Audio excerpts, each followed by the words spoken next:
Hello friends, welcome to my YouTube channel hard GS study. Friends, आज की इस video में हम बात करने वाले हैं राज्य के नीति निर्देशक तत्वों से जुड़े हुए महत्वपूर्ण प्रश्नों के बारे में। राज्य के नीति निर्देशक तत्वों को डीपीएसपी भी कहा जाता है। ऐसे प्रश्न कंपटीशन एग्जाम में अक्सर पूछे जाते हैं और यहाँ पर मैंने कुछ सिलेक्टेड प्रश्नों को लिया है जो कि कई बार कंपटीशन एग्जाम में पूछे गए हैं। तो चलिए बिना देर करते हुए अपने वीडियो को स्टार्ट करते हैं। भारतीय संविधान में राज्य के नीति निर्देशक तत्व ग्रहण किए गए हैं, तो इसका आंसर होगा आयरलैंड से। भारतीय संविधान में राज्य के नीति निर्देशक तत्व डीपीएसपी आयरलैंड से ग्रहण किए गए हैं। नेक्स्ट क्वेश्चन है हमारा, राज्य के नीति निर्देशक तत्वों का उल्लेख भारतीय संविधान में किस भाग में है? तो इसका आंसर होगा भाग 4। भारतीय संविधान के भाग 4 में राज्य के नीति निर्देशक तत्वों का उल्लेख है। भारतीय संविधान के किस अनुच्छेद में राज्य के नीति निर्देशक तत्वों का उल्लेख है? तो इसका आंसर होगा अनुच्छेद 56 से 51।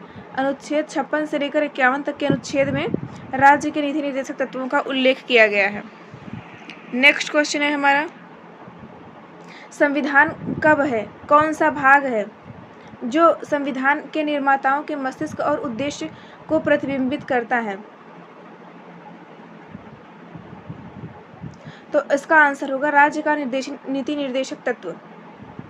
नेक्स्ट क्वेश्चन है, राज्य के नीति निर्देशक तत्व में निम्नलिखित में से किन किन प्रकार के सिद्धांत अंतर्निहित हैं? तो इसका आंसर होगा सामाजिक सिद्धांत, आर्थिक सिद्धांत और प्रशासनिक सिद्धांत। यह राज्य के नीति निर्देशक तत्व में अंतर्निहित है। नेक्स्ट क्वेश्चन है, भारतीय संविधान में राज्य के नीति निर्देशक तत्व सिद्धांतों को शामिल करने के पीछे का क्या मुख्य उद्देश्य था? तो इसका आंसर होगा कल्याणकारी राज्य की स्थापना करना। भारतीय संविधान में राज्य के नीति निर्देशक तत्व सिद्धांतों को शामिल करने का मुख्य उद्देश्य कल्याणकारी राज्य की स्थापना करना था। संविधान के राज्य के नीति निर्देशक तत्व को शामिल करने के पीछे का क्या उद्देश्य है? तो इसका आंसर होगा सामाजिक आर्थिक लोकतंत्र की स्थापना। नेक्स्ट क्वेश्चन है, निम्नलिखित में किसने नीति निर्देशक सिद्धांतों को बैंक की सुविधा अनुसार देय दिनांकित चेक कहा? तो इसका आंसर होगा केटी शाह। केटी शाह ने नीति निर्देशक सिद्धांतों को बैंक की सुविधा अनुसार देय दिनांकित चेक कहा। नेक्स्ट क्वेश्चन है हमारा, किस संवैधानिक संशोधन अधिनियम के राज्य के नीति निर्देशक तत्व को मौलिक अधिकारों की अपेक्षा अधिक प्रभावशाली बनाया? तो इसका आंसर होगा 42वां संविधान संशोधन अधिनियम 1976 ने इसे मौलिक अधिकारों की अपेक्षाकृत अधिक प्रभावशाली बनाया। भारतीय संविधान का कौन सा अंग समाजवादी व्यवस्था स्थापित करने की प्रेरणा देता है? तो इसका आंसर होगा नीति निर्देशक तत्व। संविधान में कल्याणकारी राज्य का आदेश दिया जाता है, तो इसका आंसर होगा नीति निर्देशक तत्व। नेक्स्ट क्वेश्चन होगा, नीति निर्देशक सिद्धांत हैं वाद योग्य नहीं। नीति निर्देशक सिद्धांत वाद योग्य नहीं है। नीति निर्देशक तत्व का क्रियान्वयन निम्नलिखित में से किस पर निर्भर करता है? तो इसका आंसर होगा सरकार के पास उपलब्ध संसाधनों पर। राज्य का नीति निर्देशक तत्व सरकार के पास उपलब्ध संसाधनों पर क्रियान्वयन करता है, यह निर्भर करता है। मूल अधिकार और राज्य के नीति निर्देशक तत्वों में क्या अंतर है? तो इसका आंसर होगा मूल अधिकार वाद योग्य है, जबकि नीति निर्देशक तत्व नहीं। नीति निर्देशक तत्व वाद योग्य नहीं है। मौलिक अधिकार एवं राज्य के नीति निर्देशक तत्वों के विषय में कौन सा कथन सही है? तो इसका आंसर होगा वे एक दूसरे के पूरक हैं। मौलिक अधिकार और राज्य के नीति निर्देशक तत्व एक दूसरे के पूरक हैं। एक कल्याणकारी राज्य के निर्देश आदर्श वर्णित हैं, तो इसका आंसर होगा राज्य के नीति निर्देशक तत्व में। नीति निर्देशक तत्व को क्रियान्वयन करने के लिए क्या मूल अधिकारों का हनन हो सकता है? तो इसका आंसर होगा कुछ का, सिर्फ कुछ मूल अधिकारों का हनन हो सकता है नीति निर्देशक तत्व को कार्यान्वित करने के लिए।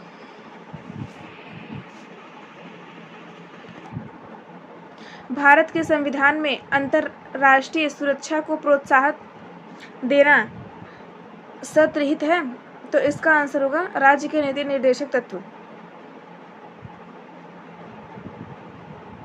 समान कार्य के लिए समान वेतन भारत में के संविधान में सुनिश्चित किया गया एक राज्य के नीति निर्देशक सिद्धांत का अंग है कि समान कार्य के लिए समान वेतन प्राप्त होना चाहिए।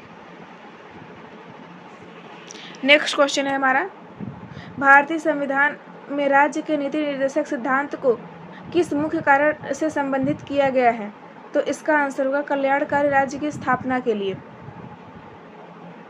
मूलभूत संविधान में कौन से भाग में राज्य लोकल गेहूं की संकल्पना सम्मिलित की गई है? तो इसका आंसर होगा राज्य के नीति निर्देशक तत्व में। संविधान का कौन सा अंश भारत के नागरिकों को आर्थिक न्याय प्रदान करने का संकेत करता है? तो इसका आंसर होगा राज्य के नीति निर्देशक तत्व नागरिकों को आर्थिक न्याय प्रदान करने का संकेत करता है। निम्नलिखित में से कौन सा राज्य नीति का नीति निर्देशक सिद्धांत नहीं है? तो इसका आंसर होगा निजी संपत्ति की समाप्ति। यहाँ मिस्टेक हो गया है, काकी दोनों हो गया है। राज्य के नीति निर्देशक तत्व नहीं है, तो इसका आंसर होगा मनोवैज्ञानिक भाव के विकास का। राज्य के नीति निर्देशक तत्व में क्या शामिल है जो मूल अधिकार में नहीं है? तो इसका आंसर होगा कुटीर उद्योग को प्रोत्साहन। नेक्स्ट क्वेश्चन है, किसी नीति निर्देशक सिद्धांत को प्रायः समाजवादी माना जाता है? तो इसका आंसर होगा ग्राम पंचायत की स्थापना से। नीति निर्देशक तत्व का महत्व किसके लिए है? तो इसका आंसर होगा राज्य के लिए। भारत के किस राज्य में समान संहिता नागरिक संहिता लागू है? तो इसका आंसर होगा गोवा। भारत के गोवा राज्य में समान नागरिक संहिता लागू है। फ्रेंड्स, अगर आपको वीडियो पसंद आए तो प्लीज़ वीडियो को लाइक और चैनल को सब्सक्राइब करना ना भूलें। धन्यवाद।